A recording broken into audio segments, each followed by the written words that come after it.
The Silent Saboteur. How chronic stress rewires your brain for survival, not success. Rain taps against a car window. A man sits in traffic, gripping the steering wheel so tightly that his knuckles turn white. His name is Daniel, and he's late. Again.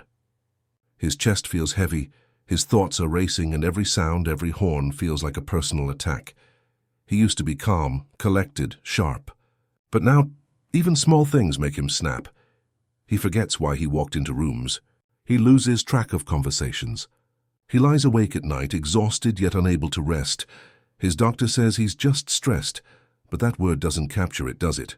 Because when stress becomes your normal, it doesn't just change your mood, it rewires your brain, and that's what this story is about. How the mind, under constant pressure, slowly transforms from a tool of creation into a mechanism of survival. And more importantly, how we can take it back. The hidden enemy Daniel's story could be anyone's. He's a 37-year-old architect who used to love his job, the creativity, the challenge, the sense of accomplishment. But as deadlines piled up and expectations grew, something inside him began to shift. He noticed he couldn't think clearly anymore. Design problems he once solved in minutes now took hours. His patience disappeared. He told himself, "I just need to push through." But pushing became his entire personality, until one day, sitting in his car, heart pounding for no reason, he realized he wasn't living. He was surviving, and deep in his brain, that survival mode was becoming permanent. The survival brain. Let's take a look inside Daniel's head. The brain has three major regions that come into play when we face stress. The amygdala, the alarm system. It screams, "Something's wrong!" The hippocampus, the librarian. It stores memories and helps you learn. The prefrontal cortex, the planner and rational thinker. When Daniel first felt stressed, an argument, a tight deadline, his amygdala did its job. It fired up, releasing cortisol and adrenaline, priming his body for action. That's the fight-or-flight response, a survival tool meant for short bursts. But when the stress never stops, when every day feels like a battle, cortisol stays high and something begins to happen. The amygdala grows larger and more reactive. The hippocampus shrinks, impairing memory and learning. The prefrontal cortex weakens, reducing focus and emotional control. It's as if your brain decides you live in a war zone. Forget creativity, just stay alive. Daniel's sharp, innovative brain was slowly being rewired into a fear-based machine. That's the cruel paradox of chronic stress. It makes you better at surviving, but worse at living. The stress loop. Daniel didn't know it, but he was stuck in what neuroscientists call the stress feedback loop. Here's how it works. Stress triggers the amygdala. The amygdala signals the hypothalamus. The hypothalamus releases cortisol. Cortisol then strengthens the amygdala, making it even more sensitive. It's like putting a microphone next to a speaker. The feedback just keeps getting louder. That's why stressed people often say, "I don't even know why I feel anxious."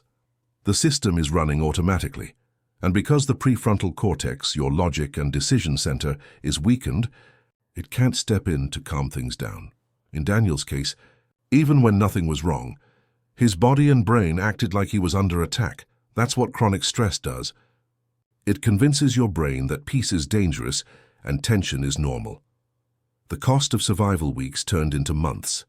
Daniel started waking up in the middle of the night with his heart racing. He forgot client details. He stopped laughing at things he used to love. He didn't realize it, but his brain was literally losing gray matter in areas responsible for memory and empathy. At the same time, white matter connections to the amygdala were growing, making stress transmission faster, stronger and harder to stop. His world narrowed. His creativity dimmed, and every time he told himself to just work harder, his brain reinforced the same wiring. Stress, productivity. This is how burnout builds, not in a week, but neuron by neuron. The wake-up call one morning, Daniel stood in the elevator and suddenly felt dizzy. He grabbed the railing. His vision blurred. For a terrifying second, he thought he was having a heart attack. At the hospital, after tests came back normal, the doctor said words that hit him like a slap. "You're not sick. You're burned out." That night, alone in his apartment, he finally broke down. He realized his entire identity was built on tension. He didn't know how to exist without stress, but the question that haunted him was, could his brain go back to normal? The answer, as modern neuroscience shows, is yes. The brain can unlearn stress through neuroplasticity. The science of reversal. When stress shrinks and rewires your brain, it doesn't mean the damage is permanent. Neuroplasticity, the brain's ability to form and reorganize connections, can restore balance even after years of strain. How? By sending the opposite signal, safety. Every moment of calm, gratitude or mindfulness tells the amygdala the danger is over.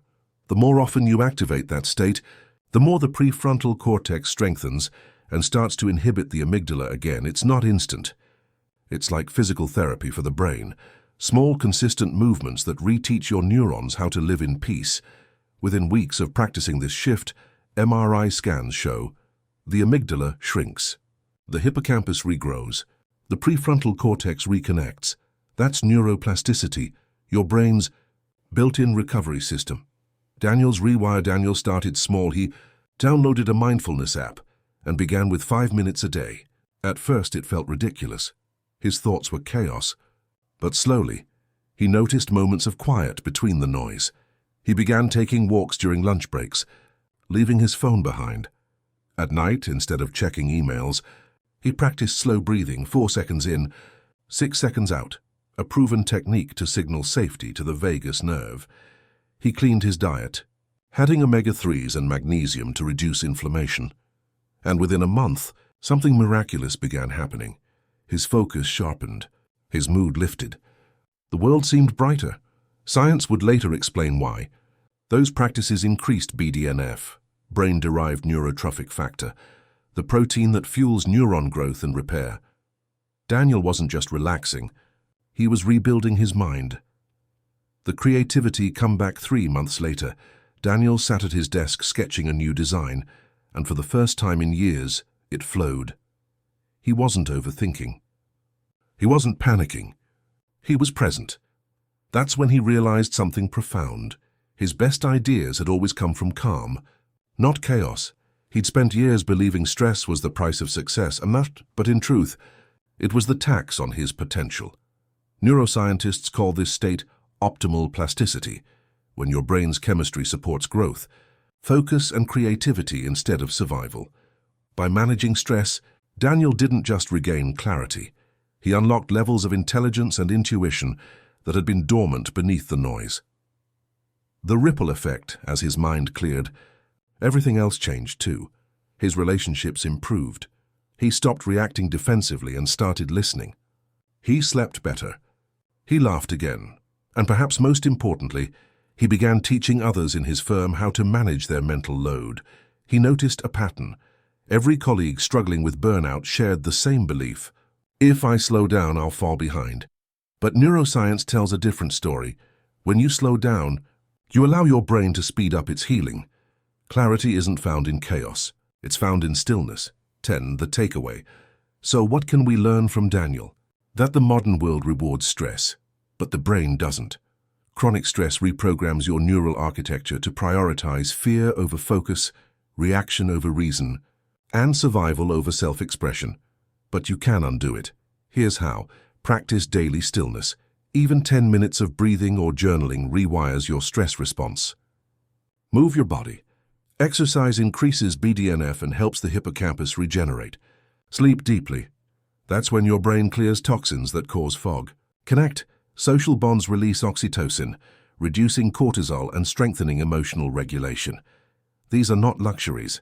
They're biological necessities for a healthy brain.